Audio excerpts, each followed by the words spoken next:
Good afternoon, Demonic Angel, and today I'm going to do a sigil drawing and an example of a mantra for Marbas, and I'll show you some offerings and then just follow up after that. Sorry I played with the lighting. I will get better lighting and equipment at some point, but just work with me for now. So with Marbas, he is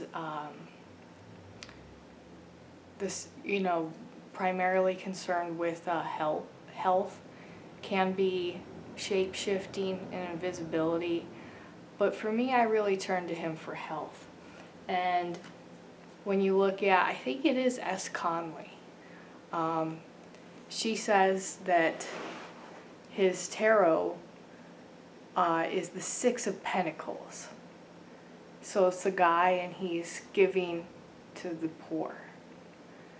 Okay, and obviously the suit of Pentacles has to do with finances and also the needs of physical reality.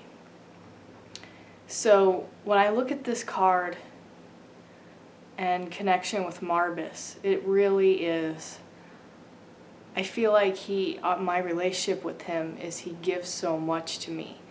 Now it is, in the Six of Pentacles, this two-way street where he gets something in return from working with me. He gets energy and recognition from me, but he's giving more, because to me that's really this excitement for both of us, both Marbas and myself, to work together, because he is an old god. He is a demon, but he's also an old god, renamed and put away and forgotten for a while, and then of course in the Middle Ages kind of contained in that traditional way where you do the lesser banishing ritual of the pentagram and you're going to tell him what to do and your conditions.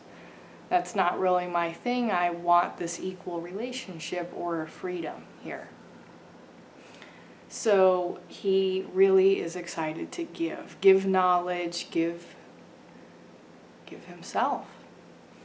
So another thing I have here is a little piece of garlic. Now this will go outside. I have an altar outside, but I'm going to leave this piece outside after the ritual, so that is for Marbas, and I'm going to leave that. I leave it set up for a period of time till I do another one as this offering to him. So basically, he likes the color orange.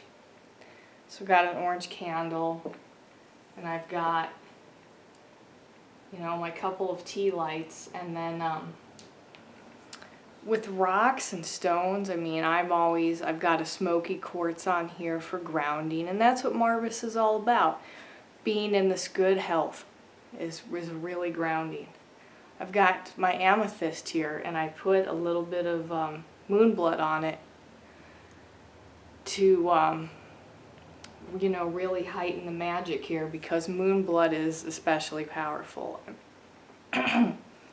And I've got some obsidian, and it's in this little witch bottle here. And that's how the other stones are. And we'll go over stones and stuff too, but that's just for cleansing this energy that isn't involved in the ritual, just kind of cleaning the space of other energies. And so, Marbas's day of the week is Wednesday, and like I say, there's all these other things associated with him. You do what you feel is right. If you feel like, man, this is my time to reconnect with being healthy, don't worry about what day of the week it is. or if you have the right tarot card. Your will is what is the strongest thing. That's what makes this whole thing work. And then, last but not least, I do have what I've been talking about here, my apple cider vinegar, and I drew in another ritual, I drew the seal of Marbas on here because every time I drink this, this is my relationship. This is how much Marbas really is like one of my few patrons.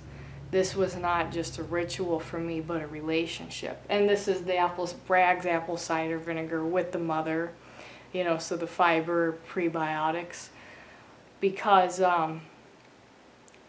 it really does help you get your pH in line, and, you know, getting more fiber in your system. Prebiotics feeds, you know, your probiotics, and that's a great way to be working with Marbas in connection with health. And, you know, his Latin name, I think it means hellbore. And it's like, there's all these cool stories associated with hellebore. I mean, it is toxic, but some ancient people used it as a purgative. And I think that, even though obviously that's poisonous, I think the idea is really fascinating.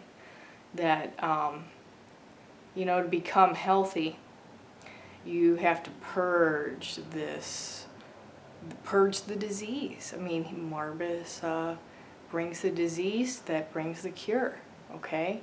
So that really is that there, and I do drink that, and but I went into, you know, my trance, and right before I opened the bottle, I did that for Marbas, to just, I want to see his, and then I see it on the bottom of the bottle, and it reminds me of my dedication to healthy self.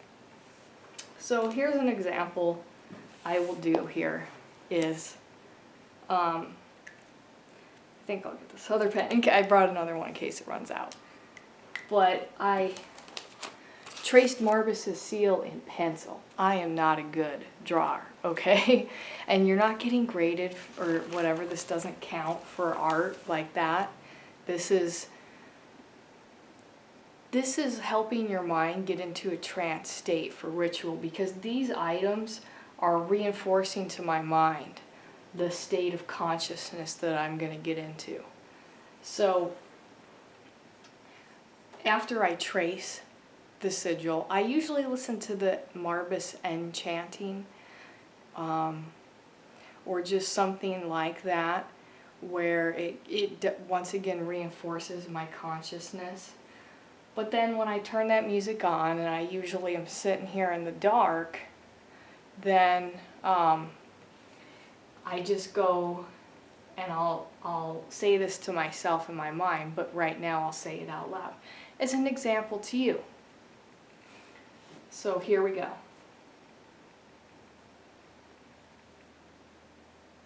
The door, it opens a way back in. As I focus and I calm my mind,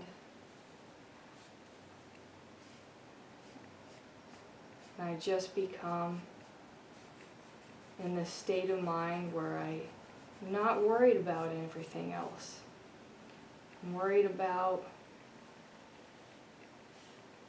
the unknown factors that I'm not utilizing to make myself healthier right now. I could be better. I could be doing better. I will become what I want to be. I can always improve my health. I gain strength when I imagine that I will. The door, it opens a way back in. Marbas is powerful. Marbas is my ally. And Marbas is in all of the plants that I consume. The apple cider vinegar, the valerian root, the kava, helping me understand the voices of the plants.